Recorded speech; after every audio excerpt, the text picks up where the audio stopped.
যে ভাগ্য সুপ্রসন্ন হবে কিভাবে, আল্লাহ আপনার কপালে ভালো কিছু লিখবেন কি করলে। নাম্বার 1, ভাগ্যে যেন ভালো কিছু লেখা হয় সেজন্য কি কি আমল করতে হবে। ভাইরা আমার, ভাগ্য যেন সুপ্রসন্ন হয় সেজন্য আমাদের দেশে মানুষ শবে বরাতে মসজিদে হুমড়ি খেয়ে পড়ে, ঠিক না ঠিক? কারণ আমরা মনে করি যে লাইলাতুল বরাতে বা শবে বরাতে মধ্য শাবান রাতে ভাগ্য নির্ধারণ হয়, অতএব এই রাতে মসজিদে সবচাইতে বেশি মানুষ সমবেত হয়ে কান্নাকাটি, দোয়া দুরূদ, জিকির আজকার বছরের অন্য কোনো রাতে অন্য কোনো সময় মসজিদে এমনকি বাসা বাড়িতে এত ইবাদত বন্দেগী করতে দেখা যায়। তো এই রাত্রে এত মানুষ কেন আসে?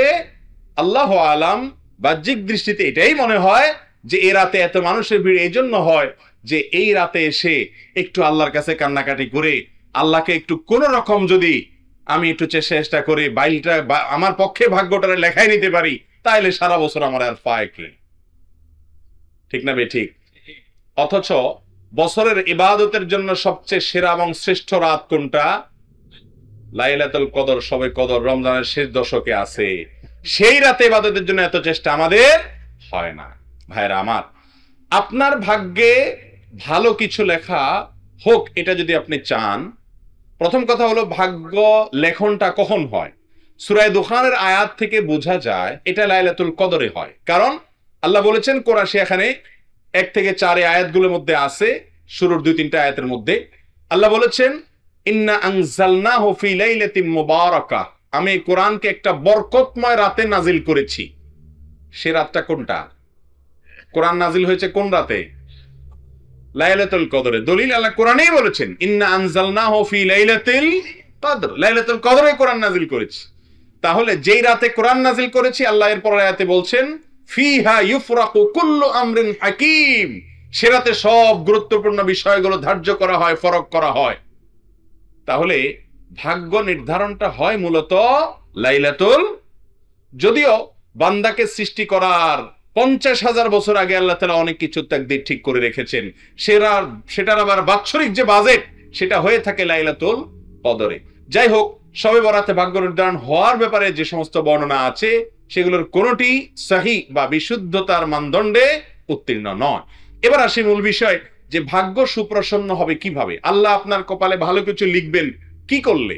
নাম্বার 1, আপনি যখন আল্লাহর প্রতি ঈমান আনবেন, আপনার মধ্যে যখন তাকওয়া থাকবে, তাকওয়া আল্লাহর কথা মেনে চলার মানসিকতা থাকবে, হালাল হারাম বাজ বিচার করে চলার চেতনা আপনার অন্তরে থাকবে, এই ব্যক্তির জিন্দেগিতে আল্লাহ তাআলা বরকত খুলে দিবেন। কোরআনে আল্লাহ ওয়াদা করেছেন, ওয়ালাউ আন্না আহলাল কুরআ আমানু ওয়াত্তাকাউ লাফাতাহনা আলাইহিম বারাকাতিম মিনাস সামা, যদি ঈমান এবং তাকওয়া আনে কোন জনপদ, কোন এলাকার মানুষেরা আল্লাহর প্রতি বিশ্বাস রাখে আর অন্তরে তাকওয়া থাকে, তাদের জন্য আসমানের সমস্ত বরকতের দুয়ার আমি খুলে দিব।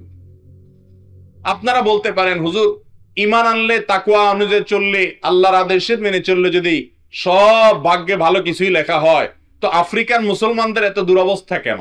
বার্মিজ মুসলমানদের এত দুরবস্থা কেন? কাশ্মীরের মুসলমানদের এত দুরবস্থা কেন? এটা হয়তো আপনি বলবেন। এর উত্তরে আমি বলবো যে আল্লাহ রাব্বুল আলামিন মানুষের জীবনে বারাকাহ দেওয়া, সুখ এবং শান্তি দেওয়ার মানে এই নয় যে তাকে প্রচুর পরিমাণে প্রাচুর্য দিলেন। একজনকে আল্লাহ অনেক প্রাচুর্য দিলেন, অনেক টাকা পয়সা দিলেন, অথচ তার জীবনে বারাকাহ বা কল্যাণ দিলেন না।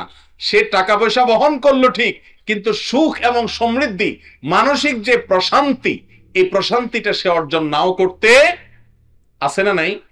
টাকা পয়সা অনেক আছে কিন্তু মনে সুখ শান্তি নাই। এই জন্য কখনো পিস্তল দিয়ে আত্মহত্যা করে, কখনো ইনজেকশন দিয়ে আত্মহত্যা করে, কখনো ফাঁসির দড়িতে ঝুলে পড়ে।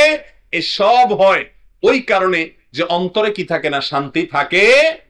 শান্তির মালিক আল্লাহ তাআলা, তিনি অনেক সময় দুঃখের মধ্যেও মানুষকে শান্তি দিয়ে থাকেন, বরকত দিয়ে থাকেন।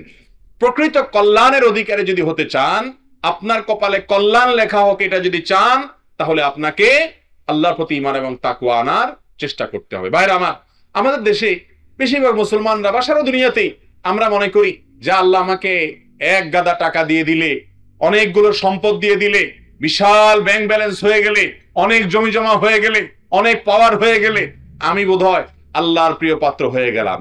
মনে রাখবেন, ফেরাউনকে আল্লাহ তাআলা অনেক ক্ষমতা দিয়েছেন, কারুনকে অনেক সম্পদ দিয়েছেন, নমরুদকে অনেক প্রতিপত্তি দিয়েছেন, কিন্তু এর কোনটি তার কল্যাণ আনতে পারে?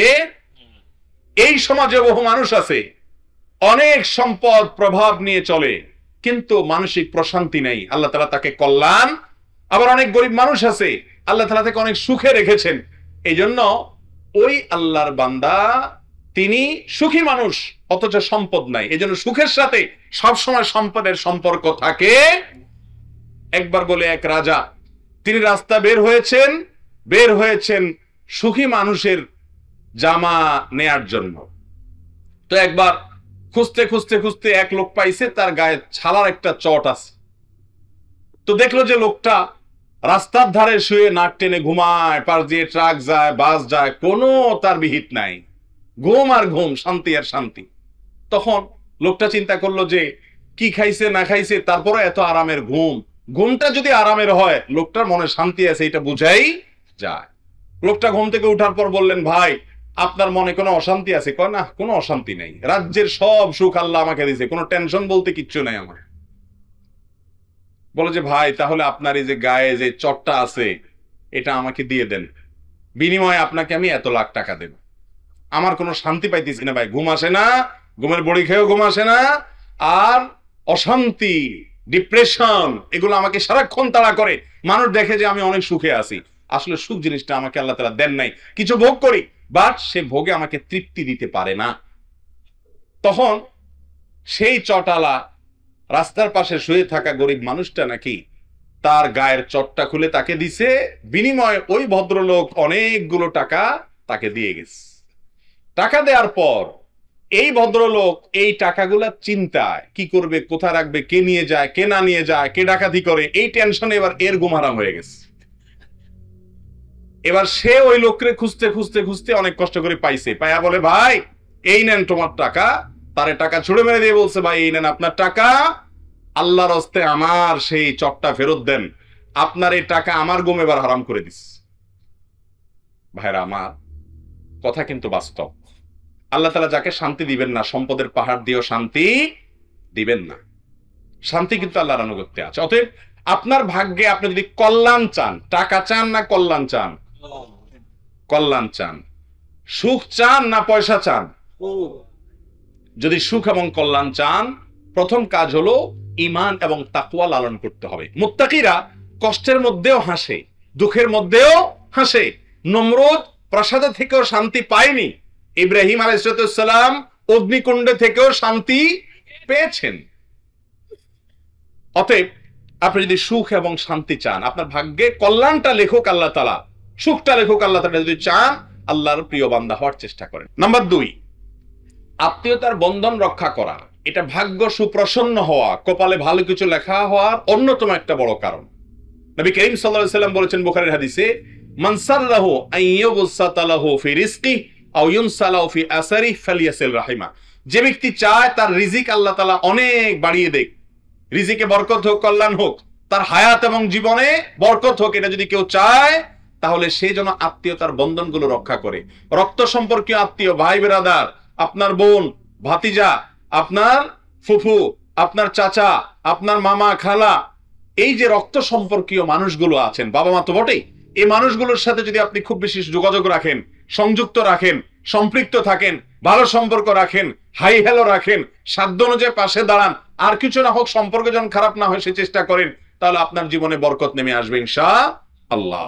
তৃতীয়ত, আপনার ভাগ্যে ভালো কিছু লেখা হবে যদি আপনি আল্লাহর প্রশংসা করতে শিখেন, শুকরিয়া আদায় করতে শিখেন। আল্লাহ বলেছেন, লা ইন শাকারতুম লা আযীদান্নাকুম, যদি তোমরা আমার কোন নিয়ামত পাওয়ার পর কৃতজ্ঞতা আদায় করো, আলহামদুলিল্লাহ বলো, শুকর আদায় করো, যে নিয়ামত পাইছো এটাকে আমি আরো বাড়াই দিব। 4 নম্বর হলো সাদাকা করা, দান।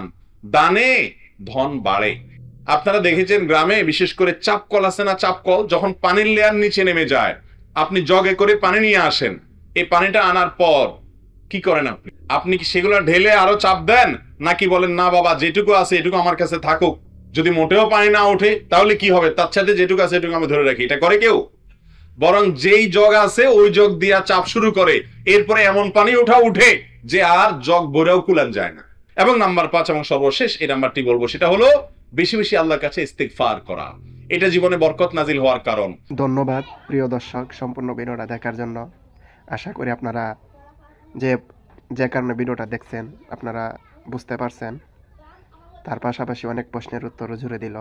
আশা করি আপনাদের কাছে ভালো লাগছে।